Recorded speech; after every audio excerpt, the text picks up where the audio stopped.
Schultern schwer, als wären sie müde und schlapp. Schaukelt langsam hin und her und krampft sich richtig ab. Doch wenn jetzt die Musik klingt, dann heisst's grad, ja, wer kann's? Wer zeigt uns, dass der Urwald zwingt und tanzt den Dschungeltanz? Der Rüssel nach links, der Rüssel nach rechts, da wackelt auch noch Toren im Takt dazu. Ein Fuß nach da, ein Fuß nach dort. Tap, tap, dubi, dubi, tap, tap, du.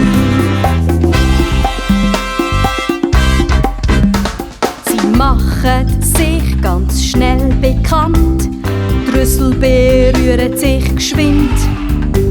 Vom Elefant zum Elefant, weil sie nicht zueinander sind. Zwei Tiere, die drehen sich im Kreis und stampfen mit den Beinen. Es scheint den beiden wird's ganz heiß, sie machen das Tänzli allein. Der Rüssel nach links, der Rüssel nach rechts, da wackelt auch noch Toren im Takt dazu. Ein Fuß nach da, ein Fuß nach dort. Tap, tap, dubi, dubi, tap, tap, du. Ja, das gefällt den anderen gut. Es findet sich immer ein Paar. Und das Lied, das geht ins Blut, das steckt alle an, ist doch klar. Es stehen die Elefanten immer zu zweit, jeder hat ein riesiges Gewicht. Sie sind zum grossen Tanz bereit und schauen sich ins Gesicht. Der Rüssel nach links, der Rüssel nach rechts, da wackelt auch noch Toren im Takt dazu. Ein Fuß nach da, ein Fuß nach dort. Tap, tap, dubi, dubi, tap, tap, du.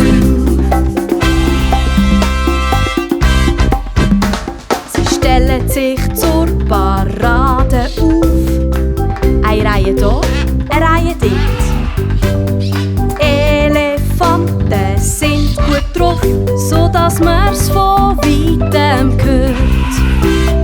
Das hat die Welt noch nie erlebt und die Freude ist riesengroß.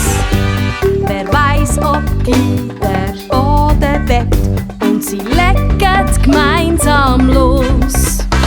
Der Rüssel nach links, der Rüssel nach rechts, da wackelt auch noch Toren im Takt dazu. Ein Fuß nach da, ein Fuß nach dort. Tap, tap, dubi, dubi, tap, tap, du. Der Rüssel nach links, der Rüssel nach rechts, da wackelt auch noch Toren im Takt dazu. Ein Fuß nach da,